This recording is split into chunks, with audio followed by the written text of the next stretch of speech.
We are in Honolulu, Hawaii, but we are on Joint Base Pearl Harbor Hickam, which is really nice. As you can see, it's a very nice, serene place, very calm, relaxing, which is Hawaii. This is what we're all about. In Hawaii, we have 25 hours in a day, not 24, mainly because we like things slow. Not like our cars are pretty fast. Our traffic is slow, okay? But as you can see, this is how life is over here. It's just relax, take a breather, and you just want to step back all from the hustle and bustle. But by the time you get on H1 townbound, then you're gonna be stuck in traffic, unfortunately. Hi, my name is Calimlim from Honolulu, Hawaii. This is my 1998 Toyota Supra. So basically, what we have done here is we have done a full carbon kit from Saban and Shine Auto. We also added the new Advan RZ2 wheels and Toyo's R888Rs. We have also done a build head from Brian Crower. We have also done a wire tuck engine bay, and we have also added a roll cage from Auto Power as well. The car is now making about $495. Soon we're going to be going to E85 and we're going to be shooting for 700. As far as how much I've spent, I can buy a brand new GTR in cash by now.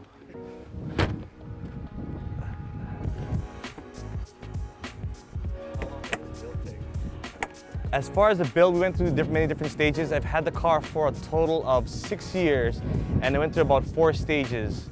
So basically the build itself, we just always try to refresh every year for Spocom. Try to keep things at least new, get the crowd coming back and forth to the shows. So what do we have going on here? So I just completed the wire tuck, moving the fuse box and battery to the trunk. Then we went ahead and polished. So Brian Crower went ahead, I was able to get a sponsorship. We did a full build on the head. That's going to be including their cams, their springs, retainers, valves, pretty much whatever you can get from Brian Crower. Then we went ahead and polished our Precision 6765 Turbo. We got a port and polished manifold out of SVS's race car. That Supra was making 1,000 plus, and then now it resides under my car.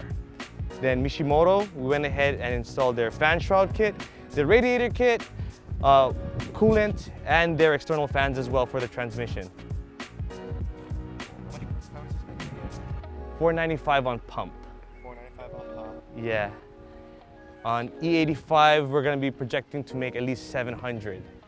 And as you know, E85 is not local to Hawaii, so we do have to ship it in. $8 a gallon compared to $2. $8 a gallon. Yeah. It's about the price for like BP 101. Exactly. Now what's up with this carbon kit? Is this one-off? Yeah, so it is a one-off kit. So the popular kit out there is Ridox, and Ridox does not make the kit in carbon. So I had Ken from Shine Auto went ahead and lay a kit for me in carbon. So the canards, the front splitter, front bumper, side skirts, as well as the rear over fenders are all from Shine, and they're all 100% carbon. And if you think about it, now why did I go to carbon?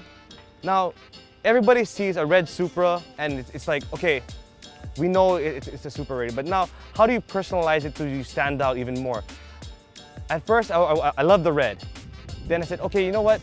I'm just gonna carbon the whole entire car to make it stand out. And thus, we went this way.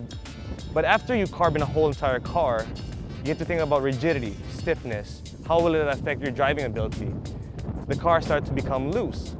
And then thus I needed to add a roll cage. So coming from Auto Power, they did it's a 4-point bolt-in roll cage. And then I also had Duloc do the, I guess it ties the front and rear. So pretty much there's pan bars underneath the car. Just so I still had that extra rigidity. It's pretty funny because out of all the weight loss that I added with the carbon, it's like I added parts back in for the roll cage into safety. So it was kind of like an oxymoron there.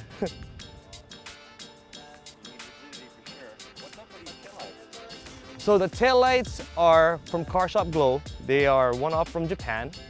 You have seen them in various video games such as Need for Speed. A lot of enthusiasts, I guess, they're against it, mainly because they're They stray away from the OEM circle styles. But for me, I like to keep things fresh, so I decided to go with these tail lights.